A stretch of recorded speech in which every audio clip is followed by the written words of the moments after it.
Thank God it's Monday, Terry. Oh, yeah. I'm glad. We're back for a little bit of horse racing. I know Terry makes this all look so easy, but I tell you, the mad rush that happens before we come on is crazy. I never thought it would be anything like this. I'm at the last second, putting everything in, putting it on to try to put a decent production on. Yeah. It shocks me all the time just how fast that clock ticks. It is, and of course the scratches make it even worse. Yeah, well, that's crazy. If you want to know where it's going to rain, just look to see where Terry and I are going to do a pick four, and it will 100% rain there day of or the day before. So that's unquestionable. We're uncanny. I mean, we should be. If there's any place in the world that needs rain to grow crops, and there's a horse track nearby, Terry and I will do a pick four there just so you can get rain. Yep, that's right. For sure. I mean, that's the way it is. Terry, who is the horse painting in the background? Asked Tom Carley. Oh, right there. Mm-hmm. That is the fine Man of War. Man of War. Man of War. There you go. One of the best race horses ever. Some say the best ever. I don't know. I can't really say. Can you, Terry? No. I actually think Secretariat was the best ever. Yeah, it's one of those unwinnable debates, I think. No matter who you pick, someone can pick somebody else. Well, who do you think, everyone who's listening or who later watches, let us know who you think the greatest racehorse of all time was. Go ahead and hit us up, as you see on Facebook at Racing Radar, at Twitter at Racing Radar, and Tom Carley. We can do top five all time, as Tom Carley says. Maybe that'll be on the show in the next day. He says Secretariat was number one without a question. Oh, he agrees with me then. I think it's Medina Spirit. For sure. Yeah. In any case, speaking of horses, there's a story that's all over the internet today, right? You're familiar with this story, right? I'm sure, Terry. I am, yeah. The horse at Ellis Park that got away. The horse that got away. But this story gets, okay, so in case you don't know the story, a horse broke free before the race, right? And then ran out and was on a highway, and some guy in his car was like, wait a minute, what is that running at him? And he's like, it's a racehorse. He couldn't believe it. He says the craziest thing he's ever seen in his life or in his dreams. Now, I had a similar type thing, but not with a racehorse. My buddies and I were out late one night. We were heading, I lived in the Poconos, went to high school at Pocono Mountain, go Cardinals. And we were going to like a multi-high school party. And it was down in like this area where they had dug out a quarry. So have you ever been to a quarry? They have these like big holes. And at the bottom, they had a bonfire and all this stuff. And we were having a hard time finding it because in the middle of the country by Bangor, Pennsylvania. And we were driving down this dark road. And we see, so if you live in the country, one of the things you get used to seeing is like the green eyes or the glowing eyes of animals along the side of the road. And normally they're like below the hood of the car. Well, on this particular night, the eyes were like glowing and they were like eye level or above the car. And we're like, what is that? What kind of animal has got that tall? Is that a deer? No, the deer aren't that tall. There was like 4 or 5 horses in the middle of the road. That's unbelievable. Wow. So anyway, so this horse breaks free out at Ellis Park, starts running down the highway. And the story the next day, this is a demon horse, Terry. Do you know what happened the next day? Yeah, they had a fire. Yes, the barn he was in burned out. That's right. And Tom says he's been to the races there 70 times, and he says it's nearly impossible for a horse to get out of that track. So, well, then he came back and burned the barn down. So that horse is, like I said, absolutely a demon horse. Yeah, but the good thing is they got all the horses out of there, and apparently nobody was hurt. That was a really good positive part. Yeah, that is a good positive part. And just kind of a side story along this, in case you think that your horse loves you, if you own a horse, well, a study done says that horses don't love specific human beings. Yeah, that's true. But I bet you that there are a lot of horse people who will disagree with that. I bet there are a lot, but it says that unlike a cat or a dog, that the actual science or study shows that their heart rate does go down when humans are around. It makes them feel more comfortable, more safe, but it doesn't matter which human is around, just as long as a human is around. What do you think about that, Terry? Well, I don't know if I agree with that because I've been around horses a lot. I haven't been a lot, but The times I have when I was like with my uncle and he had horses, he'd get around a horse and the horse would, be very calm and whatever. Next day I'd get around the horse and the horse was very excited, try to run away from me. So it had to know the difference between me and my uncle. So Mhm. I don't know that it doesn't matter what human is. I thought you were talking about your dating life when you said they run the other way. That happened a lot too. Yeah. Well, Tom Carley, who's been around horses his entire life, says that certain human voices and smells. So that's why some grooms work better with horses and some don't. And I'd imagine the same goes through with jockeys. You see some jockeys. I know we talked with Jose Ortiz, and who said there are some horses that respond better to him than others for whatever reason. So, and then, of course, you've mentioned before, Terry, you've noticed that sometimes some horses tend to respond better with women jockeys than they do with male jockeys. Yeah, I think so. I think they feel the difference. The emotionally, I think they feel a lot of difference. Mm-hmm. So, I will move on to the next story. This is another case of wild horses at Del Mar. You had a spill effect, 7 horses. Fortunately, nobody was hurt, but the fans went to a race course, and instead of getting horse racing, they got NASCAR racing. yeah, and actually that affected me personally because I was at off-track betting. I went to play Ferndale and Del Mar, and I had played the pick 4 in that, and I had went all in that first leg, and of course they just refunded the money. Well, I went ahead and won the second, third, and fourth leg, so I would have won that pick 4, and I would have made more than what my money. So they canceled all the pick 4s, or you just got every horse that you took times? No, they canceled the whole pick 4. Give you your money back. So they didn't just give you like everybody's got every winner. No, they did that for the Constellation pick 3. They also did it for the double and also the pick 6, but they did not do that for that pick 4. Oh, that's unusual. I didn't play that pick 4 yesterday. I was it was yesterday, right? Yes. Mm-hmm. Yeah, I was a little busy in the afternoon yesterday with some other stuff, getting always horse racing related though. So doing some handicapping, getting prepared for today, and some other stuff that I have to do. Yep. But it's too bad, Terry, that you had to pick 4. Well, hopefully, yeah, Tom says that's a horrible California rule. Most states would have made every bet a winner for that particular race. I kind of thought that's what they would do, but apparently I'm wrong. Yeah, California is different in that fact. They just make it a non-start race, and so since the pick 4 started in that race, if it had been in the middle, then they would have given you every horse vote. Since it started there, they just pretended like it didn't even happen. Like it never even happened. Right. So anyway. Like Men in Black with those wands. Yeah. Never happened. Yeah. But anyway, to go on a little bit further, I had a couple of really close things that were devastating me. We're going to talk about a pick, a parlay, a place parlay. And I played at Del Mar, the 10 race place parlay. And I got every race to the 10th race. And on the 10th race, I had the 7 and the 12. 7 ran third, the 12 ran fifth. And the pick 10 paid $7,700 and some odd dollars. It should have been an all leg for you, Terry. Yeah, I wished it had been. So. Yeah. Well, let's talk about your bets then, Terry. Since you were so close, let's get to Terry's best bet of the day. Okay. It kind of gives you a hint in where we're going for our pick 4. Terry is going to do race 5 at Parx. That's right. So I like the number 5 Confirmed Genius. He's done well at today's distance, and he likes Parx. And then he's finished 66% of the time in the money, winning 33% of the races. It's a she, by the way, not a he. This year, she has won 3 out of 7 races. Then I like number 4, Glowing Star, close to win a mile at Penn National, which gave her 2 wins out of the last 3. And then I like number 7, Tiz Gracie. He's finished 72% of the time in the money during her career.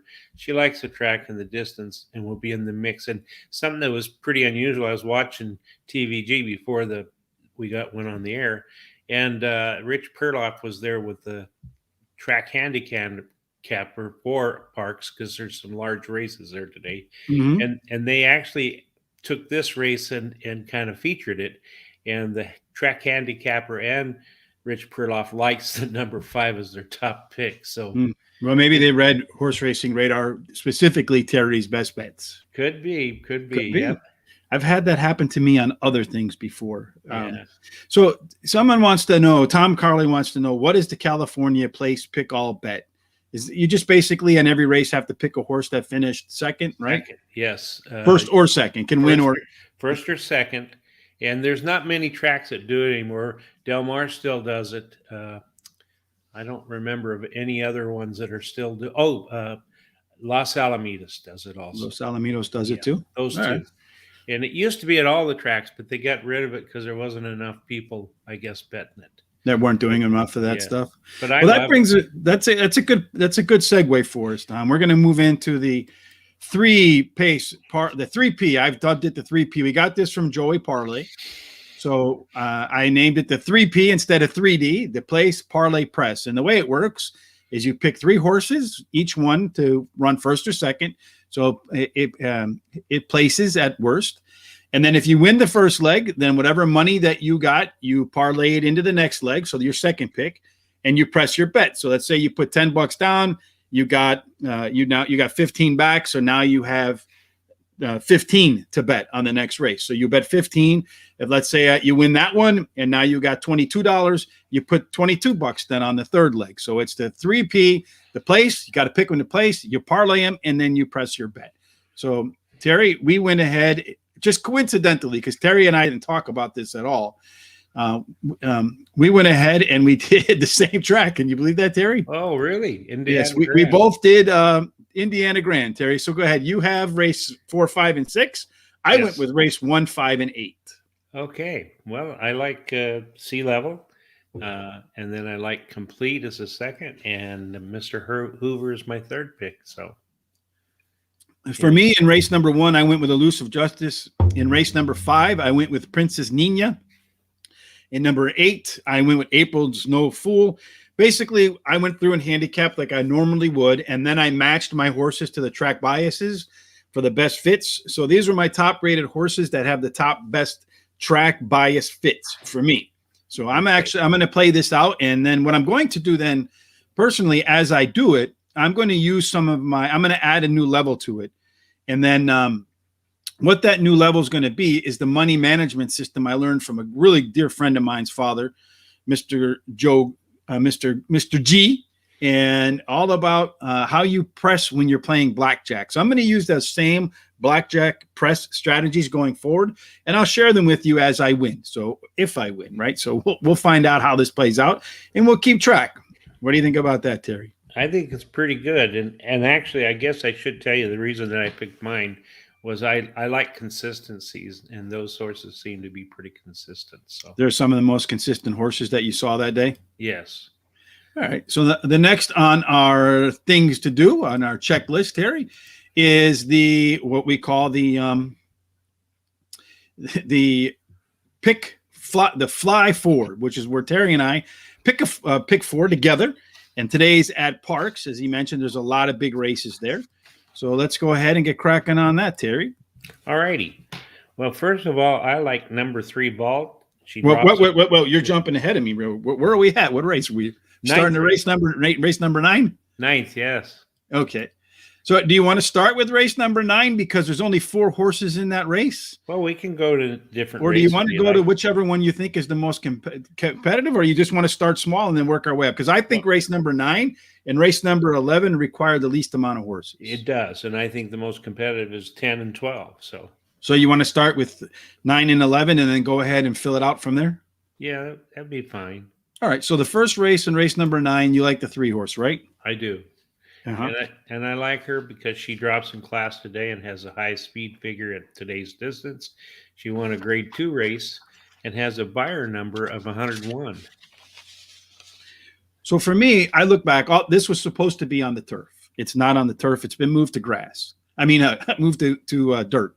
So, and if the track is sloppy at Parx because they have the remnants of that storm that came through, a lot of wetness, a lot of rain. I agree with you, Terry, on the 3. So what I basically did, the bias for the track is speed. So basically, I looked at my rankings again, and I picked the 2 fastest horses out of the box that have the best history of running on and off track. So you have the 3, which we already mentioned, and I also like the 5 Precious. It doesn't look like it on paper, perhaps, especially when you're comparing it to all the horses that were supposed to be in the field. But according to my pace analysis, the 5 horse should get out of the gates quickest, and does have also some of the top late pace figures. So I think the 5 has a real legitimate chance to get to the front and not look back. If not, I agree with you. The 3 passes him late and wins. To me, those are the only 2 horses in the race. I agree with that. That's my second choice. So. All right. Let's move on to race number 11 then. In race number 11, Terry, same strategy. This race is, I think I got my stuff here a little. I'm talking, I think is it race number 10? That's, do I have the right rate? We have race 9, 10, and 11, and 12, right? Or is it 8, 9, 10? I'm all confused. I think it's 9, 10, 11, and 12. 9, 10, 11, and 12. Okay, fantastic. So in race number 11, I like the 6 horse. Oh, yeah. Good. That is that Prince of Rain? No, I don't think so. Yeah, I think I wrote the wrong numbers down on things. Yes, this is race number 12. Okay.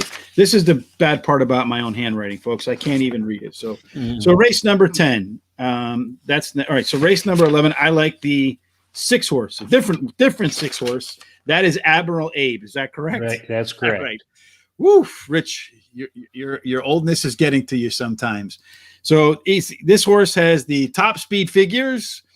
So early, it's going to get out of the gate. This is 5 furlongs on the track, on the dirt track. Was supposed to be, I think, on grass. And if you look back at 5.5 furlongs, about 45% of the races are won wire to wire. The 6 horse gets out to the lead and is one that might not give it up. Yeah, and I agree with you. That was my top choice, and right. I like it because he has the highest speed figure at today's distance. He's won 2 out of 4 of his last 4 races, and he's 4 out of 8 wins this year. So, So, any other horse that you like in this spot? I like number 3, Smooth B. B, huh? Yeah, and the reason that I like it is trouble in the last race at Saratoga, which affected his chances, I believe. He has a good trainer-jockey combination of Robert Reed and Frankie Pennington. Yeah, it does have a really good jockey-trainer combo, and this is also another horse. I agree with you. The 3 horse should get out of the gate in a hurry, has a chance to wire the field, and again, it's going to be speed up front that's going to win this race. I think the 3 has a really good chance. And there's one other horse that I like in here, Terry. That's the 5 horse, American Talent. This is one that should be close to the pace and has, because of the shorter field. If it was more horses in the field, I probably would back off the 5. But because it's a shorter field, I think it'll be closer to the lead and has absolutely some of the best late pace numbers in the field. So if there's a speed duel up front, the 5 horse is the one that I think comes and finishes it off, and also has some of the best numbers for an off track. Yeah, I like that horse too. So that. All right. Any other horse you want to add here, or do you want to kind of leave it be? Well, there's one other, but let's wait till later. I like the number 4, Grab the Gold. Okay.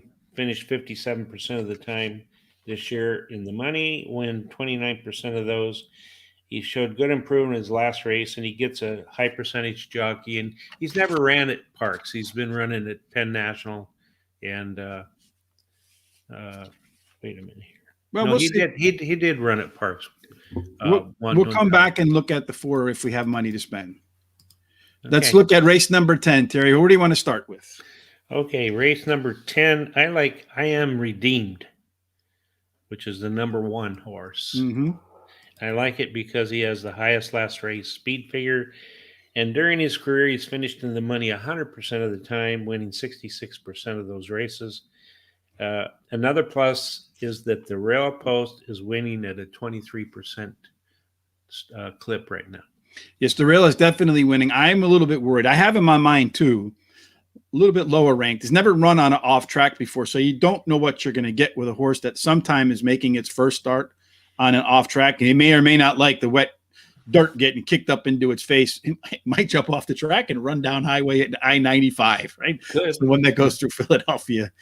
Well, hopefully not for that horse anyway. And straight down to Miami. So if you want to go to Florida, go right down that one. For me, I like number 2, Wait For It. In the money, 5 of the 6 on an off track. And horse is making its second start off a layoff. It should be better than the first one, and does again have some very good early pace type running style. Yeah, and that's actually my second choice. He loves the distance, winning 8 out of 16 races at this distance during her career. He during the career has finished in the money 70% of the time, winning 40% of those races. And he has the highest speed figure at today's distance, and his best dirt speed is the fastest among today's starters. All right. Anybody else you want to add here? Yeah, I like number 6, Hockey Puck. He has won 3 out of 4 races at Parx, so he likes Parx, including his last race at today's distance. And he's having a good year, finishing 100% of the time in the money, winning 25% of those races. Are you willing to lock this one, Terry? Because I was thinking about the 6, and then I looked at his off-track record, and he has not run well on an off-track. Well, we can leave him off the site there if you want. All Do you have any others that you like? Actually, I do like I like the number 7, Irish Cook. Yeah. He's been in the money, 13 of 14 at Parx. 5 of 5 in the money on an off track. Bullet work right before coming out. So I like that new, I just termed that one bullet and go. Horses that run a bullet and go straight to the track for a race. And then if you look at his numbers on and off track, they are second best behind number 5, Someday Jones. But I prefer the 7 because of the bullet and go angle over the 5. But I do like both of them individually, but I'm going to put the 7 above the 5. Okay, yeah, I like the 7. He's my 4th pick, and as you said, he's 13 out of 14 at Parx. But he also won't have a problem with the distance, so that's good. Or the surface being sloppy. Right. 100%. And then any considerations about Someday Jones here, or do you want to move on to race 12? Because I think I'm pretty sure you and I are going to have a lot of disagreements, and I can see a lock or two being used in race 12. Yeah, let's go to race 12. What do you want to start it off with? With number 2, Golden Candy. Number 2, Golden Candy. Okay. Yep. Broke slow in his last race and ran 3rd at Delaware Park, and now returns to Parx, where he won his last race. And during his career, he's finished in the money 85% of the time, winning 35% of those races. All right. So number 2, Golden Candy. I did not actually have him on my list at all. So Terry, is this your top pick? Yep, it's my lock. So that's your lock. I knew there would be some locks in this round. And just in case you're unfamiliar with it, each one of us has what's called a lock. So if there's a horse that the other one vetoes, I'm the only one that ever vetoes anything for whatever reason. I'm the jerk.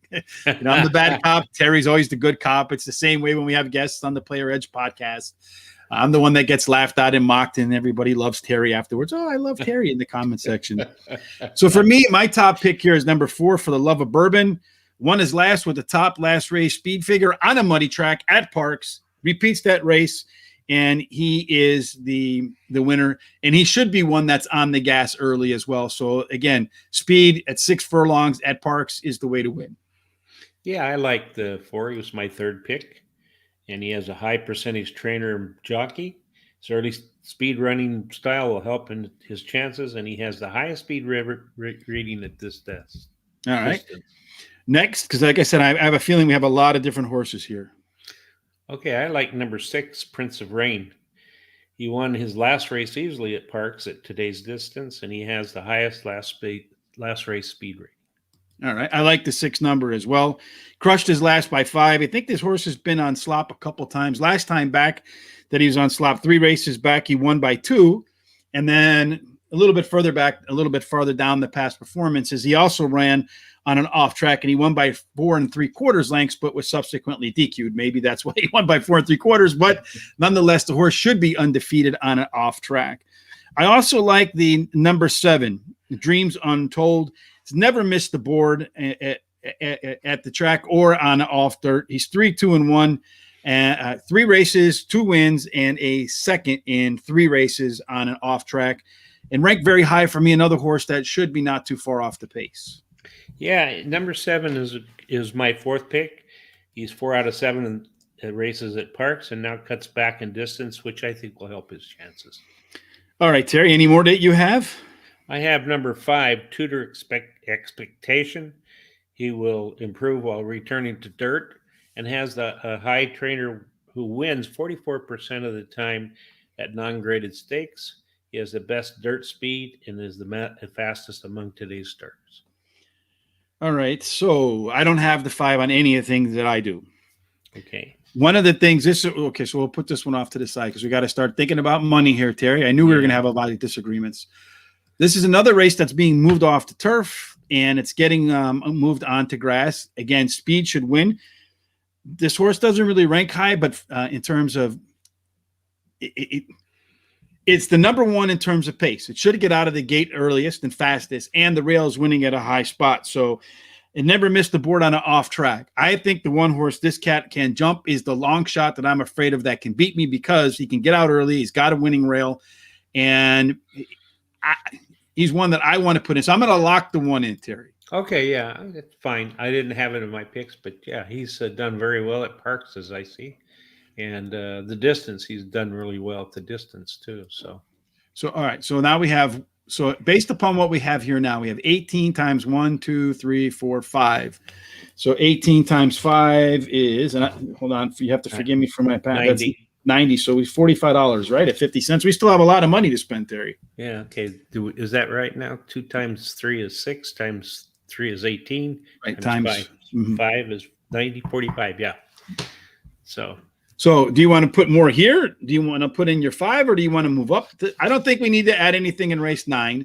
If you want to add your 6 in race 10, that brings us to what would that bring us to? 24 times 5. It's 20 carry to 2, 120. So we would still have more room to go. All right. Yeah, so I do want the 6 chefs. All right. So do you want to add the 4 in the next leg or do you want to add the 5 at the bottom? Let me see here.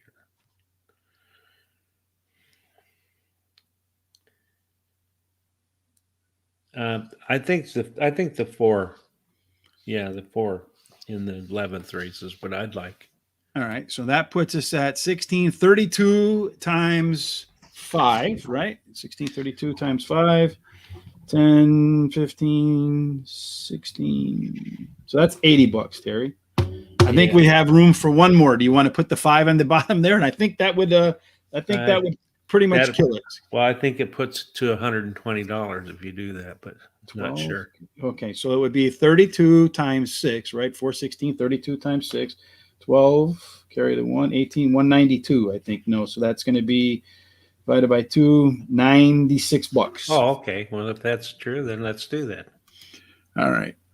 Well, I hope it's true. I just did math live on YouTube, and if I didn't, I'm going to be ridiculed and mocked for the rest of my life, right? 6 times 18, 192. Yeah. Yeah, I figured that's what it worked out to be, right? So that is our Parx pick 4 for races 9, 10, 11, and 12, 3, 5, 1, 2, 7, 6, 6, 3, 5, 4, 2, 4, 6, 7, 1, 5. That's the fly 4 at Parx for today, based upon Terry's picks and my picks. I knew that last race was going to be wide open between the two of us. So we got plenty of coverage. So if we make it to race 12 and we don't win, I'm going to be like that horse. You're going to see me running around on the highway with my hair on fire. Which is it's you laugh, Terry, but it's probably pretty true. Yeah. And then let's see, one other thing that we got to go through today is our hot dog pick 4s. So there's your hot dog pick 4. That's where you have a smaller budget. So in race number 9, Terry soloed the 3. Then he went with the 1, 2, 6, 7. Race 11, Terry went with the 3 and 6. And then race 12 closed it out with 2, 4, 5, 6. And that is a $16 ticket. I'm kind of surprised Terry didn't go 5 deep there because he had money to spend. And Terry don't like to leave money in his wallet. Believe me. Yeah, that's true. Except when we're going for dinner. But we haven't done that yet. And for me, race number 9, I'm going to 3 and the 5. I thought the 3 might be one that you could solo as well. But I went with the 5 because he might get out of the gate the quickest. And if he can in a short field, speed sometimes is really difficult. The 1, the 2, 5, and the 7. So Terry and I differ on the 5 and the 6. I soloed the 6 in race number 11. And then I went 1, 4, 6, 7, 8 for a total of $20 on the hot dog pick 4. So for those folks out there that want to sponsor us for the 3P, or like if you're a 3D printer company, want to sponsor that, go right ahead. If you're a hot dog company, you want to sponsor the hot dog, get in touch with me, gtsrichb@gmail.com. Get in on the ground floor because we're growing. And if you want to do the Fly 4, anybody can do that one. We're open to anybody sponsoring. TVG, Twin Spires, whoever's out there listening. In any case, Terry, if people want to follow us, what should they do? Oh, should you go down to the bottom, look down here, and look at us at Facebook at Racing Radar. And let's see. Same thing at Twitter, right? Yeah, so on Twitter or Facebook, it's Racing Radar. And then here on YouTube, make sure you hit that subscribe button right down there and the bell so that when we get started, you're notified right away. Yeah. This week, Terry and I will be back. What are we doing tomorrow, Terry, for our pick 4? Tomorrow we're doing Colonial Downs, and the people in Virginia, be ready. It's going to rain. Yeah, and if you don't mind, I'd like to say a couple little quick things about Ferndale. Fire away. I know a lot of people don't think that it's a fun track to bet because it doesn't pay nothing. I can tell you that on Saturday, the pick 6 paid $206,883, and I basically had 5 out of 6. And then the pick 4 paid $1,567.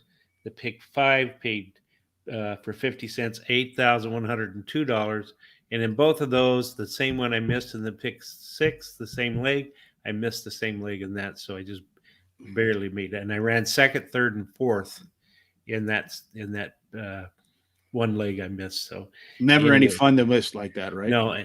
And then one other thing is that I've learned a lot about this. I never used to play hot dog type pick 4s, and I did a couple, and I hit one at I think it was at Del Mar. No, it was Saratoga for like $385, and I only bet $16. It feels good, right? Yeah, it's the first time I ever did that. So anyway, so that's the reason why we do hot dog pick 4s. I think much like Twitter, when you only have so many characters that you can use, if you reduce the amount of money you can spend, I think it makes you concentrate more on what you're doing in terms of handicapping. And then you really have to parse the difference between 2 horses and why you like horse 1 over horse number 2. So that's why I like to do the hot dog pick 4s. And plus, not everybody has a prime rib budget, Terry. That's true. That's true. Folks like me are always on the hot dog pick 4s. Need to get paid more. I'm the hardest working man in horse racing. So I got to say I'm the James Brown of horse racing, my friends. Yeah. All right, Terry and I will be back in 23 hours and 30 minutes. On Thursday, Tom will join us again for some international racing. Terry can use some more of that beginner's luck that he spread across all the folks who watched us last week with his international bets. Way to go. Yeah, I don't know how our Australian picks went, but I know all the other ones went okay. It's hard to find those winners. I think in the Winks, I ran either second or third. So, Well, we'll be back tomorrow, 23 hours and 30 minutes. Until then, make sure you head over to horseracingradar.com. Great site, a lot of good news up on there, a lot of great stories, a lot of great handicapping, and you get the first 3 races of selections for free. Again, Horse Racing Radar. We have contests on Friday, Saturday, and Sunday. If you haven't joined us yet in a contest, Friday contests are worth $50. The Saturday contest is worth $100, but it's really priceless because I come on in between the races and go through the profile of a winner for the surface and distance. I pace scenarios, go down every horse and what reason that horse might have a chance to win, and then make my picks, ones that you mostly want to fade. At least last week I hit a few nice ones at Del Mar, but there was a lot of crazy hits late in that Pacific Classic race. So in any case, we'll see you tomorrow, 23 hours and 30 minutes from now. Until then, everybody, good luck at the track, and we hope to see you in J. Marco's Winner Circle.